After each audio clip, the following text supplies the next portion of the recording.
মহালয়া এবং সূর্যগ্রহণের সংযোগে বাড়িতে নিয়ে আসুন এই একটি ফুল।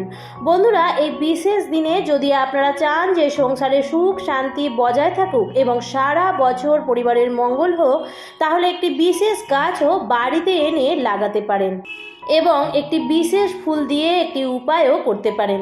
এতে পরমেশ্বরের আশীর্বাদ সারা বছরব্যাপী আপনারা পাবেন। ঘরে আসবে সুখ শান্তি ও সমৃদ্ধি। নমস্কার বন্ধুরা, ভক্তিমূলক কথা চ্যানেলে জানাই আপনাদের সকলকে স্বাগত। বন্ধুরা, আশা করছি ঈশ্বরের আশীর্বাদে আপনারা প্রত্যেকেই ভালো আছেন এবং সুস্থই আছেন। সামনেই আসতে চলেছে বছরের অন্যতম গুরুত্বপূর্ণ অমাবস্যা, যেটিকে আমরা মহালয়া বলে জানি। মহালয়ার মানেই হচ্ছে দেবী পক্ষের সূচনাকাল এবং পিতৃপক্ষের অবসান। দেবী দুর্গার চক্ষুদানের দিন হচ্ছে মহালয়া। বন্ধুরা, সনাতন ধর্মাবলম্বীদের কাছে মহালয়ার দিনটির একটি বিশেষ গুরুত্ব তো আছেই। এই বিশেষ দিনে মাতৃ আরাধনা তো অবশ্যই করা উচিত। তার সাথে সাথে যদি মা দুর্গার কৃপা দৃষ্টি লাভ করতে চান, তাহলে অবশ্যই এই উপায়টি করুন। এর ফলে আপনার পরিবার থেকে যাবতীয় নেতিবাচক শক্তি দূর হবে এবং অর্থ প্রাপ্তির যোগও তৈরি হবে। তার সাথে সাথে আবার যুক্ত হয়েছে এই বছরের দ্বিতীয় এবং সর্বশেষ সূর্যগ্রহণ। এই বছরের সর্বশেষ সূর্যগ্রহণ এবং মহালয়া একই দিনে পড়েছে। এই যে মহালয়া এবং সূর্যগ্রহণের যে মহাযোগটি তৈরি হচ্ছে, সেটি কিন্তু একটি গভীর সংকেত বহন করছে। বন্ধুরা, এই ফুলের গাছটির কিন্তু অলৌকিক ক্ষমতা আছে এবং এমন কোনো দেবদেবী নেই যার পূজায় এই গাছের ফুল ব্যবহার করা হয় না। আসলে এই গাছকে বলা হয় শিব এবং শক্তির প্রতীক। বন্ধুরা, এই গাছটি হচ্ছে অপরাজিতা ফুলের গাছ। জ্যোতিষশাস্ত্র অনুযায়ী এই গাছের ফুল এবং মূল যদি বিশেষ দিনে ব্যবহার করা হয়, তাহলে তার অলৌকিক ক্ষমতা আরও বহু গুণে বৃদ্ধি পায়। যেমন ধরুন, সূর্যগ্রহণ বা চন্দ্রগ্রহণের দিন অথবা যে কোনো পূর্ণিমা বা অমাবস্যার দিন, এই সমস্ত বিশেষ দিনে অপরাজিতা গাছের মূল এবং ফুল যদি সঠিকভাবে ব্যবহার করতে পারেন, তাহলে আপনারা জীবনের সকল প্রকার বাধা কাটিয়ে উঠতে পারবেন। আজকের এই ভিডিওটিতে আমি আপনাদের সঙ্গে শেয়ার করব মহালয়ার এই বিশেষ দিনটিতে এই অপরাজিতা গাছের ফুল দিয়ে আপনি কোন একটি বিশেষ উপায় করবেন, যার ফলে আপনার জীবনের উন্নতি এবং সৌভাগ্য ফিরে আসতে বাধ্য। এছাড়াও বন্ধুরা, কিভাবে এই উপায়টি করবেন এবং কি কি সতর্কতা অবলম্বন করবেন, এই সমস্ত বিষয়ে আমি আজকের ভিডিওতে বিস্তারিত আলোচনা করব, যার ফলে অর্থ আগমনের নতুন রাস্তাও পাবেন। সার্বিকভাবে পরিবারের প্রত্যেকেরই মঙ্গল হবে।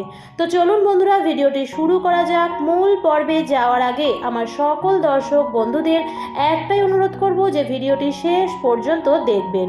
দেখার পর যদি ভালো লাগে, তাহলে অবশ্যই ভিডিওটিতে একটি লাইক করবেন এবং কমেন্টসে লিখবেন জয় মা দুর্গার জয়।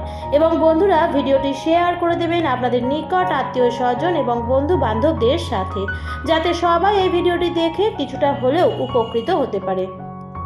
এই বছর মহালয়া পড়েছে বাংলার 15ই আশ্বিন 1431, ইংরেজির 2রা অক্টোবর 2024 বুধবার দিন।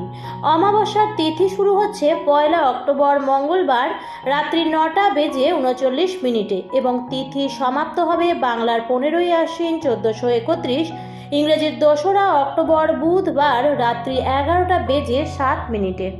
এই মহালয়ার অমাবস্যায় এই অপরাজিতা মূল এবং ফুলের বিশেষ এই উপায়টি করার ফলে আরও শক্তিশালী কার্যকরী ফল লাভ হয়। দীর্ঘদিনের আটকে থাকা কাজ যেমন খুব তাড়াতাড়ি সম্পন্ন হয়ে যায়, পাশাপাশি পারিবারিক অশান্তি থেকেও খুব সহজেই মুক্তি মেলে। নিজেকে আরও প্রভাবশালী করে তুলতে সাহায্য করে এই উপায়টি এবং শত্রু দমনেও এটি বিশেষভাবে কার্যকরী। সর্বোপরি যে কোনো বাধা দূর করতে সহায়তা করে এই ক্রিয়াটি। এবার বলবো বন্ধুরা, কিভাবে সহজ উপায়ে এই অপরাজিতা গাছের ফুল বা মূল কিভাবে ব্যবহার করবেন এই মহালয়ার দিন। বন্ধুরা, প্রথমেই এই মহালয়ার দিন সকালবেলায় স্নান সেরে শুদ্ধ বস্ত্র পরে অপরাজিতা গাছের ফুল সংগ্রহ করে নেবেন। আর আপনারা যদি চান অপরাজিতা গাছের মূল ধারণ করতে, তাহলে সেক্ষেত্রেও একই সঙ্গে অপরাজিতা গাছের মূলটিও সংগ্রহ করে নেবেন। এরপর বন্ধুরা, মা দুর্গার যদি কোনো আলেখ্য বা বিগ্রহ থাকে, তাহলে সেই মা দুর্গার চরণের কাছে সেই ফুলটি রেখে দেবেন। একইভাবে যে মূলটি আপনি ধারণ করবেন বলে সংগ্রহ করেছিলেন, সেই মূলটিও আপনি মা দুর্গার চরণে রেখে দিন। তবে তার আগে বন্ধুরা অপরাজিতা গাছের মূলটিকে গঙ্গা জল দিয়ে ধুয়ে শুদ্ধ করে নেবেন। এরপর বন্ধুরা মা দুর্গাকে সেই দিন ভালোভাবে ধূপ প্রদীপ জ্বালিয়ে পূজা অর্চনা করে নেবেন। বন্ধুরা মায়ের পায়ে ফুলটি স্পর্শ করানোর সময় নিজের মনের ইচ্ছার কথা সেই সময় অবশ্যই জানাবেন এবং মায়ের কাছে প্রার্থনা করবেন যে আপনি যে লক্ষ্য নিয়ে এই কাজটি করছেন সেই কাজটি যেন আপনার সম্পূর্ণ হয়, অর্থাৎ আপনি যেন সেই লক্ষ্যে সফল হতে পারেন। পুজো হয়ে যাওয়ার পর বন্ধুরা সেই ফুলটি নিয়ে আপনি একটি রূপোর কৌটোতে অথবা একটি সাদা কাপড়ে মুড়ে সেটিকে আপনার গৃহের সবথেকে পবিত্রতম স্থানে রেখে দেবেন এবং সেই স্থানে প্রত্যেক দিন ধূপ ও প্রদীপ অবশ্যই দেখাবেন। বন্ধুরা দেখবেন যে অভীষ্ট লক্ষ্য নিয়ে আপনি এই ক্রিয়াটি সম্পন্ন করেছেন, নিশ্চিত রূপেই মায়ের কৃপায় পূরণ হবেই হবে। পূর্ণ বিশ্বাস এবং শ্রদ্ধা রেখে এই ক্রিয়াটি সম্পন্ন করবেন।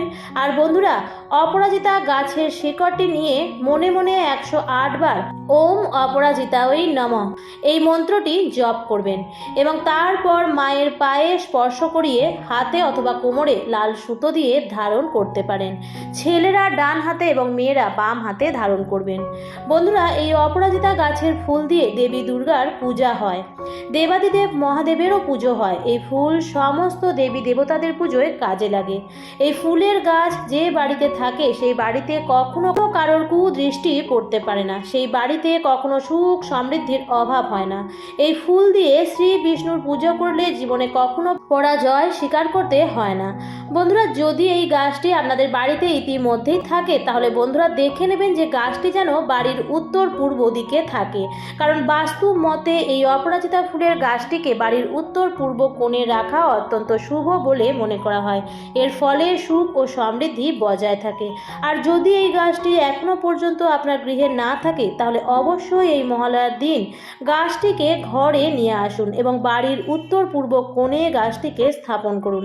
তবে বন্ধুরা মনে রাখবেন যে ভুলেও এই গাছটিকে বাড়ির দক্ষিণ বা পশ্চিম দিকে লাগাবেন না। বন্ধুরা চেষ্টা করবেন নীল রঙের অপরাজিতা ফুলের গাছ লাগাতে, কারণ নীল রঙের অপরাজিতা ফুল সমস্ত দেবী দেবতার অত্যন্ত প্রিয়। আরেকটি উপায়ও আপনারা করতে পারেন এই মহালয়ার দিন এই নীল অপরাজিতা ফুল দিয়ে। বন্ধুরা 3টি নীল অপরাজিতা ফুল জোগাড় করবেন, চন্দন সহযোগে একটি ফুল নিবেদন করবেন শ্রীকৃষ্ণের চরণে। শ্রীকৃষ্ণের চরণে তার আগে অবশ্যই একটি তুলসী পাতা নিবেদন করবেন।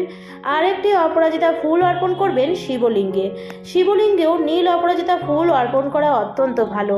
এবং যদি বন্ধুরা আপনাদের বাড়িতে দেবী দুর্গার কোনো আলেখ্য থাকে তাহলে তার চরণেও একটি অপরাজিতা ফুল অর্পণ করবেন।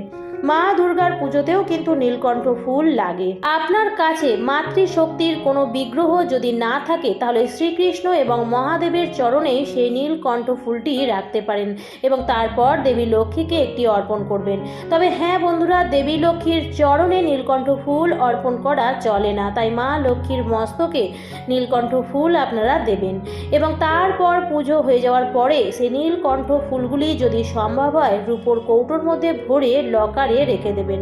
রূপোর কৌটো যদি না থাকে তাহলে যে কোনো ধাতব কৌটোর ভেতরেও এটি রাখতে পারেন, যেমন ধরুন স্টিলের কৌটো বা পেতলের কোনো কৌটো, এইরকম ধাতব কোনো কৌটোর ভিতরে এটি রাখতে হবে, কারণ কোনো কাপড়ের পুটলির মধ্যে রাখলে অতটা ভালো ফল পাওয়া যাবে না। তাই অবশ্যই চেষ্টা করবেন কোনো ধাতব কৌটোর মধ্যে রাখতে। এটি লকারে রাখার ফলে আপনার লকারে সর্বদাই টাকা পয়সা মজুদ থাকবে। মা লক্ষ্মীর আশীর্বাদ সারা বছর ব্যাপী আপনার পরিবারের উপর থাকবে। আপনার পরিবারের অর্থভাগ্যের উন্নতি কেউ আটকাতে পারবে না এবং ঘরের সমস্ত বাস্তু দোষও দূর হয়ে যাবে। তাই বন্ধুরা এই উপায়টি অবশ্যই করবেন, মহালয়ার দিন খুব ভালো ফল পাবেন। অনেকেই এই উপায়টি করে অনেক ভালো ফল পেয়েছেন। তাই বন্ধুরা এই উপায়টি যদি সঠিকভাবে করতে পারেন তাহলে খুব ভালো রেজাল্ট পাবেন। বন্ধুরা আজকের ভিডিওটি এই পর্যন্তই। ভিডিওটি দেখে যদি ভালো লাগে তাহলে অবশ্যই লাইক কমেন্ট শেয়ার করবেন বন্ধুরা। আর যদি চ্যানেলে নতুন হয়ে থাকেন তাহলে অবশ্যই চ্যানেলটিকে সাবস্ক্রাইব করে আমার সাথে থাকবেন। দেখা হবে পরবর্তী নতুন কোনো ভিডিওতে। ভালো থাকবেন, সুস্থ থাকবেন, ধন্যবাদ।